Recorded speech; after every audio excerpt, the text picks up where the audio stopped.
The Croton River, for generations its distinct timeless energy has shaped the structures of many lives. Like a mirror, it reflects the hopes and dreams that challenged the hearts of man. As time went on, people dedicated their lives to capture the energy and power the river possessed. These people, their ambitions and achievements are the spirit of the Croton.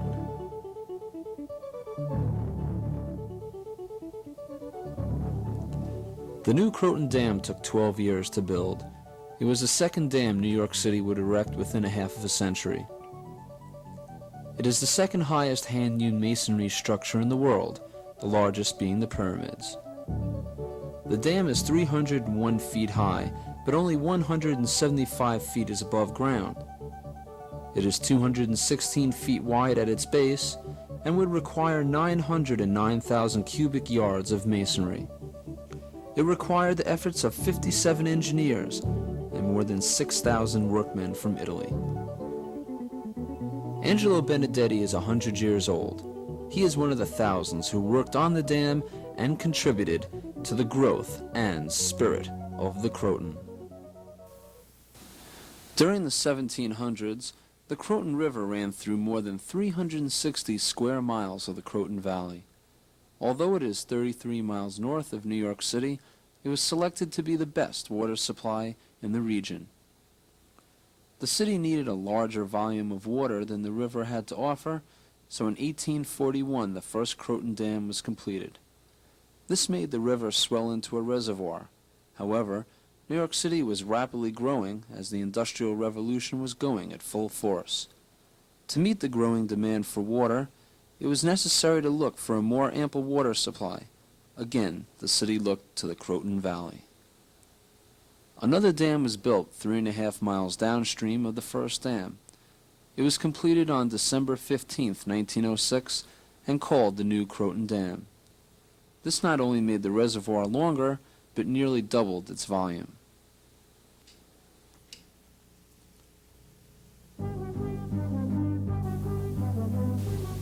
In the 1700s, the Croton River served as a vital trade route serving New York City because it ran into the Hudson River.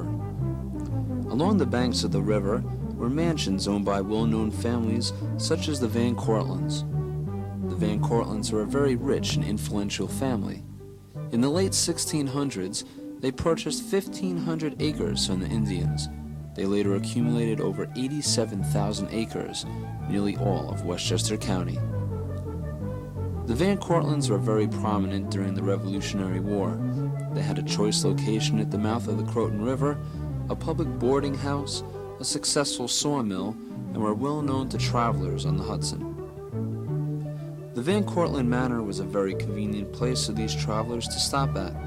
Besides being by the Croton River, the mansion was next to the main road that went through Croton Valley. Since the Croton River was a very powerful and swift-running river, it was necessary to use a ferry to get across. And what you would do would be to ring the bell to call the ferrymaster from the ferry house. He'd come out and pull you across the river to the other side so that you could either have something to eat and someplace to stay here at the ferry house, or to take you on the other side of the river to continue, your journey. The Van Cortland Manor supplied lodging, food, and other services for the travelers along the river. It was common for most of the travelers to obtain supplies before completing their trip to New York. Farmers and millers, such as the Underhill family and Bailey families, used the water to transport their goods from upriver. In addition to the Croton River, there was a route called the Turnpike that ran to the north. The turnpike was mainly used by farmers and millers who transported their goods to the Croton River. In the 1700s, the turnpike crossed over Pines Bridge. Peter Price, historian. It followed approximately the route of the line of Route 100. Freight and farm produce, cattle were driven down it to Ossining, Sing Sing, as it then was, and were shipped by water. And the famous Bailey elephant supposedly came up that route. The first Pines Bridge was built about 250 years ago. It was a wooden bridge and was the main artery from the Croton Valley to Brewster. During the Revolutionary War, Washington's troops secured the Pines Bridge area to prevent the British troops from moving northward. In 1849, a new railroad system was introduced and it ran parallel to the turnpike. The railroad proved to be a more practical and faster method for transporting goods, and it displaced the turnpike as the main artery to Brewster. The railroad went out of business in the late 1950s, but the train trestle is still intact. The bridges and roads of the Croton Valley took a great deal of manpower to build. They are the symbols of the transforming river into the present reservoir. Each time a new dam was built, the bridges were replaced by longer and higher ones, and many roads had to be moved to elude the rising water.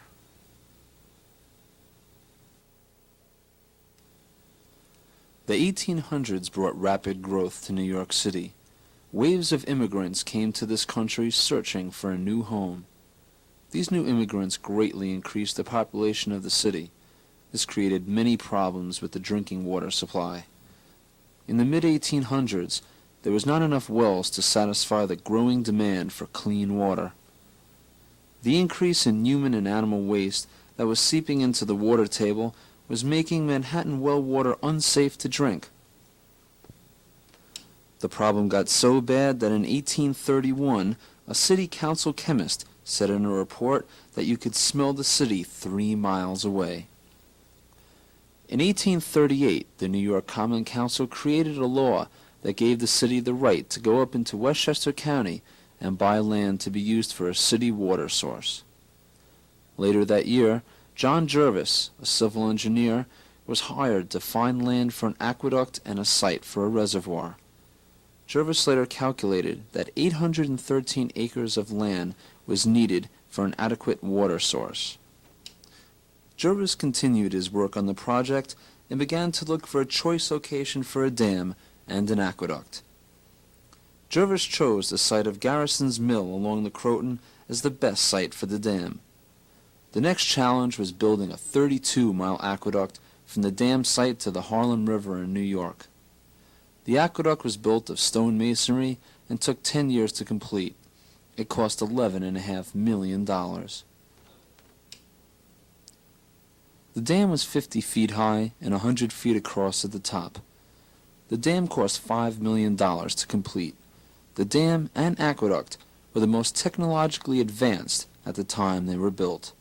The workers for the dam were all Irish immigrants.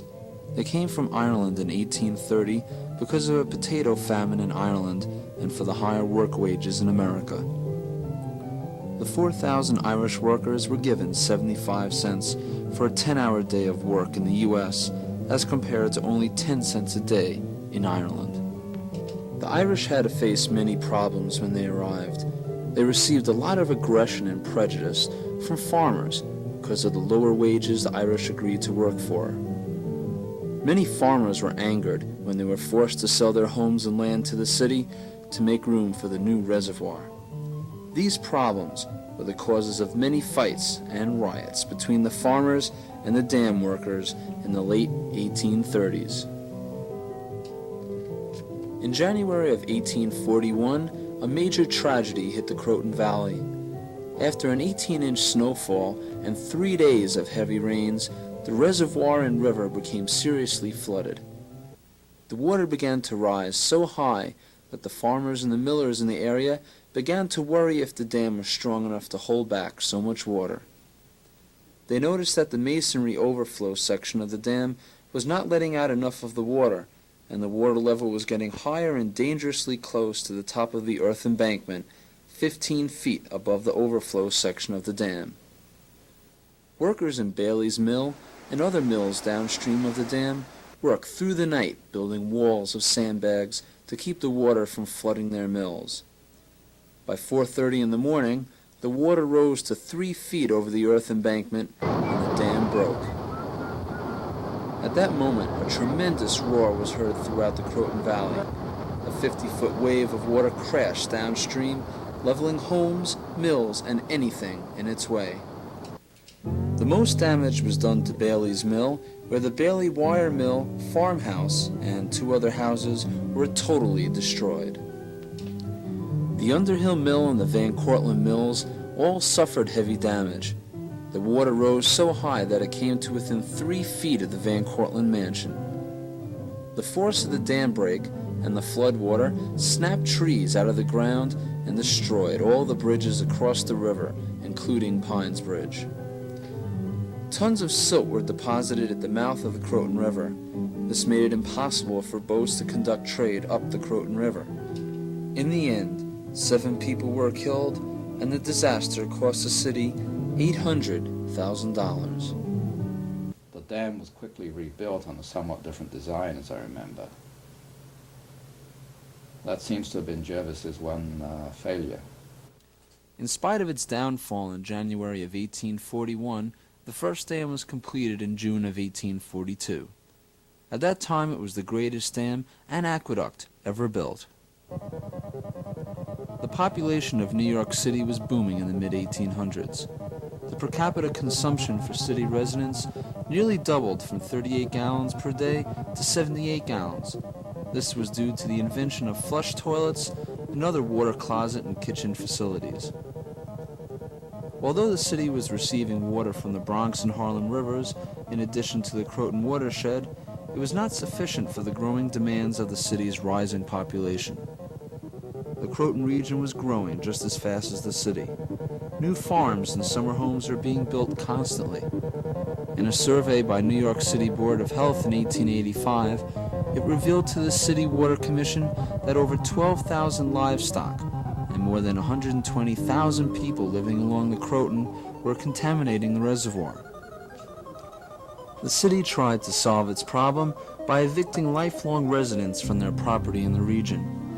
The people fought the city in the courts, but the Webster Act, adopted in 1893, gave the city the power to evict landowners from their property within 300 feet of the water. It wasn't long before the city would extend the banks of the reservoir even further. In 1886, New York suffered one of the worst droughts ever. It was during this time the city realized that a severe drought could devastate the city. Again, the city fixed their eyes on the Croton Valley to increase the volume of the reservoir. Grover Cleveland, governor of New York in 1893, signed a bill which would allow New York City to build a high masonry dam and aqueduct. The city hired Benjamin Church as chief engineer, and along with several other prominent engineers, they planned out the design of the new dam. After a great deal of research and analysis of the geography of the Croton Valley, they developed plans for the construction of the dam. The results of the study proved to be a dam that was the tallest hand-hewn masonry dam in the world. The engineers knew they were about to create the greatest dam ever built. In 1892, construction on the new dam began. There were many problems that made planning the new dam very difficult. Since the new dam would double the size of the reservoir, engineers calculated that over 7,000 acres were going to be filled in with water once the reservoir was completely filled. Over 400 farms, 21 houses, plus schools, churches, and a few mills had to be abandoned to make room for the rising water. Over 32 miles of roads had to be demolished and rebuilt. The city spent nearly $1 million to replace 13 bridges that crossed the Croton Reservoir. 24 miles of railroad tracks from the New York Central and Hudson River Railroad had to be replaced, costing the city nearly $500,000. Even 6 cemeteries had to be relocated. 1,500 bodies had to be moved to different cemeteries along with their tombstones.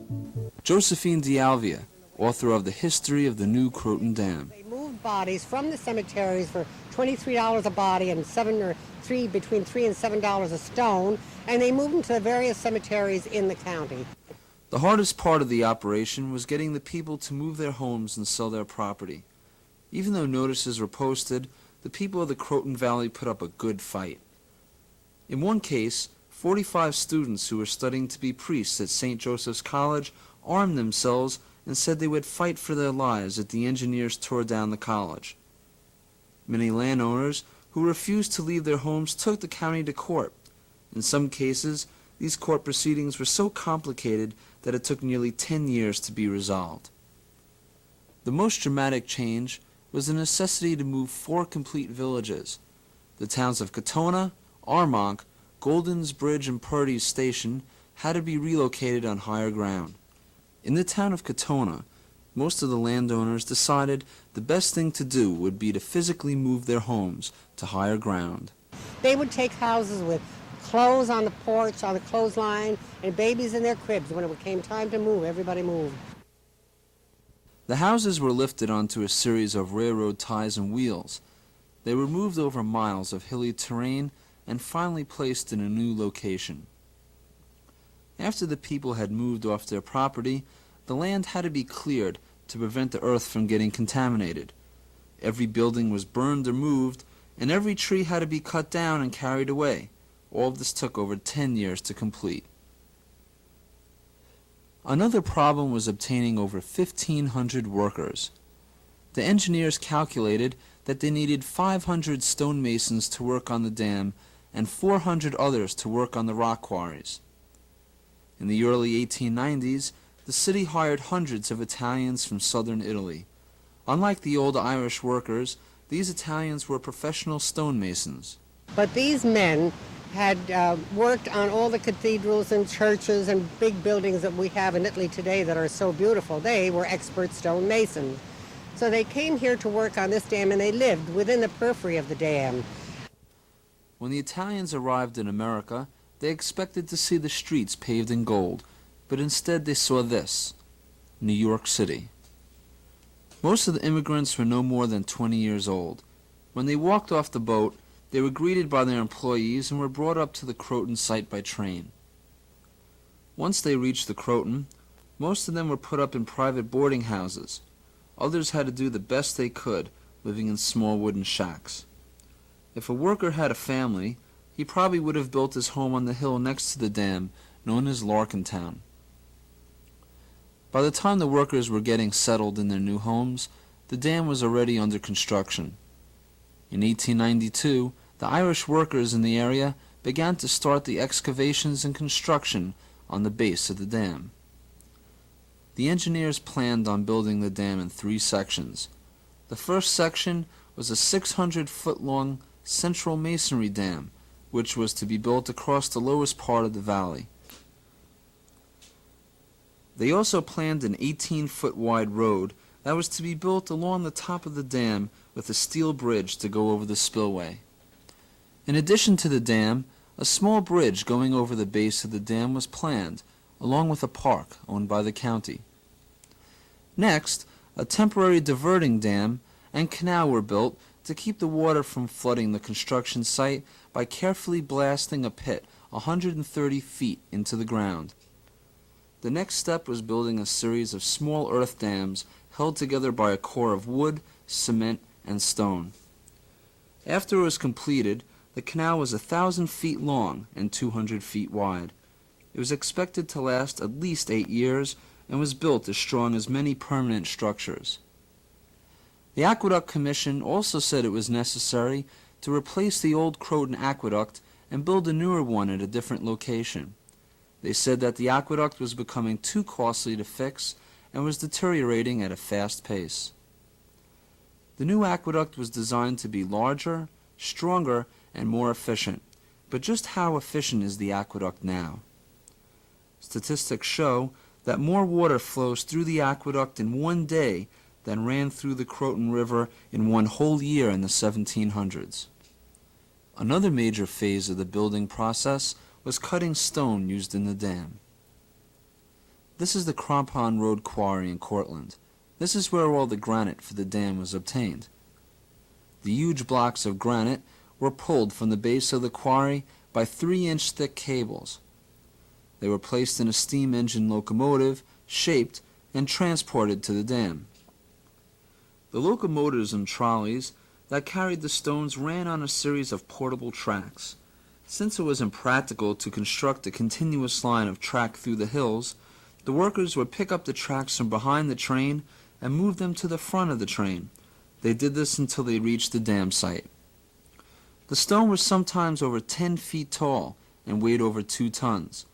Most of the rock was blasted out of the mountain with dynamite and then cut into rectangular-shaped blocks. Once the stones reached the base of the dam, they were mixed with cement and carefully placed in the correct position. Placing the masonry in the dam continued 6 days a week and 24 hours a day. In the evening, the work areas were covered with heavy tarpaulins to keep in the heat. A machine shop was provided at the base of the dam. The shop included an electric light plant which provided light for workers on the night shift. On extremely cold nights, the cold rocks were heated with steam and the cement was mixed with salt to keep the cement from freezing before it hardened. In order to make it possible to transport materials from one side of the dam to the other, the contractors built a hole that was large enough for the trains to fit through. This hole was later filled in, and a staircase was built directly above the hole. One of the biggest events during the construction of the dam was the strike in 1900. The workers went on strike because they demanded a 25-cent increase in pay, plus shorter working hours. In 1897, a state law was passed stating that people working on public projects could work no more than 8 hours per day. The workers told the state they were going to have a hard time if they didn't receive an increase in pay. When the contractors refused to give in to the workers' demands, the problems began.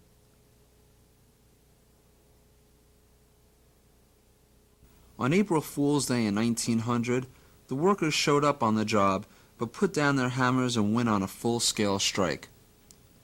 Strike leader Angelo Rotella and a large number of striking workers hid up in the hills and threatened to harm the workers if they did not participate in the strike.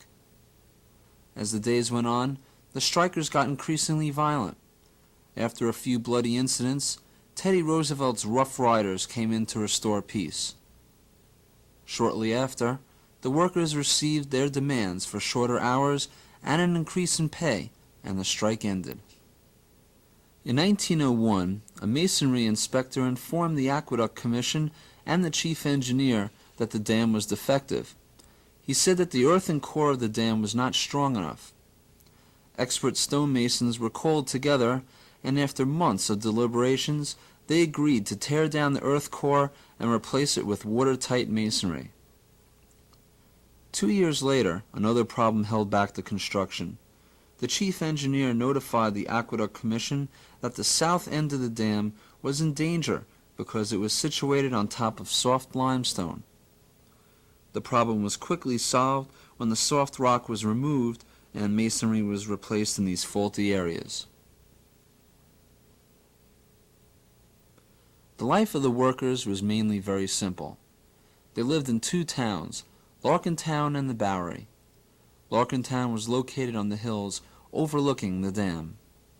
On the hills of the dam, as you see to the right of the dam, to the south of the dam, which would be in that area, lived the Italian stonemasons that were married, and they had 52 houses up there on the 3 hills. And these people would come down to work every morning down into this area. They bought their food from either the town of Croton or from various stores near the base of the dam, such as Dominic's Meat Market. The other town where the workers lived was called the Bowery. At the Bowery, they had 23 houses, which included 12 saloons and an assortment of other stores, such as a bakery, a post office, and a funeral home. Most of these workers were unmarried Italians, and if they lived in the public boarding houses, they paid 10 cents a day for room and board. That included food and clean sheets.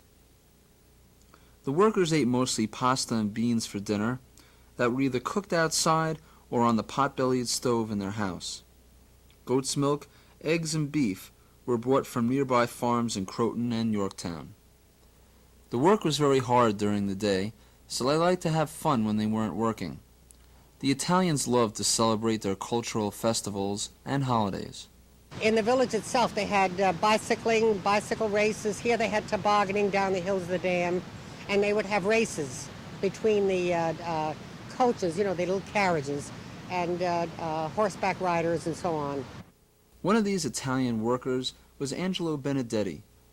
He came over to America in the early 1900s and worked on the dam until it was completed. He recently celebrated his 100th birthday. He is believed to be the only person alive today who has worked on the new Croton Dam. For his birthday, he received cards from students in a local primary school and a congratulatory letter from President Reagan. We visited him and his family. He shared with us some of his experiences while he was working on the dam.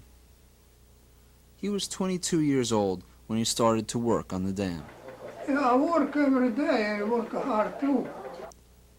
The work wasn't only hard, but dangerous. They had to carefully move stones up and down the dam site. Mr. Benedetti was able to avoid injury, unlike hundreds of fellow workers who were seriously injured. Some even died. He remembers one man that was killed on the project. His name was Mariano Ferrenti.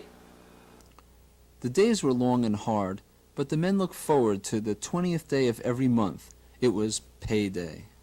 Buy beer and start drinking. Or then sing songs, play, dance. They celebrated paydays with festivities of music and dance, and lots of spirits. Mr. Benedetti used to play the accordion. He used to play with friends who played guitars and other accordions as well. As time went on, the fun and hard work paid off. In 1906, the new Croton Dam was completed. The project took 15 years to complete at a cost of $15 million. For over 78 years, the 2,400-foot dam has satisfied the thirst of New Yorkers, and today, the dam and reservoir are still considered one of the best sources of water in the world. Each day, 10 million people rely on Croton water. Over the years, billions of gallons have been consumed by city residents. Even though the beauty of the dam and reservoir will never change, new ways to utilize the greatest potential of the reservoir are being studied. Carl Pica, watershed engineer, explains. At Gatehouse 2, which is at the spillway end of the dam, we're going to remove the valves and sluice gates that are in there and rehabilitate those. And also on the drawing boards is a proposal to put a hydroelectric plant in at that location. Well, besides the dam, we're talking about a new gatehouse at Croton Lake. The existing gatehouse went in service when the dam was built and needs heavy rehabilitation. And what we're talking about doing is putting the new gatehouse right out in the reservoir itself so we can maintain the old one in service while the new one is being built. The first step in building a new gatehouse is to drill borings into the solid rock beneath the water to look for a suitable location. The plans for a new gatehouse are very complicated, and it will take several years before the actual construction can begin. But on the whole, Pica says that the reservoir is as healthy as it's ever been. Wildlife on the reservoir is flourishing, and he says that the reservoir is full of a wide variety of fish. Periodically, over the course of the year, the Department of Conservation stocks the reservoir with different types of fish. Special fishing permits are available for the reservoir free of charge for Westchester County residents. As time goes on, the endless tranquility of the water remains. Under every stone, beneath every tree, the dreams of a lifetime have left their memories for eternity. Even though the seasons change and day turns to night, the spirit of the Croton will never fade away.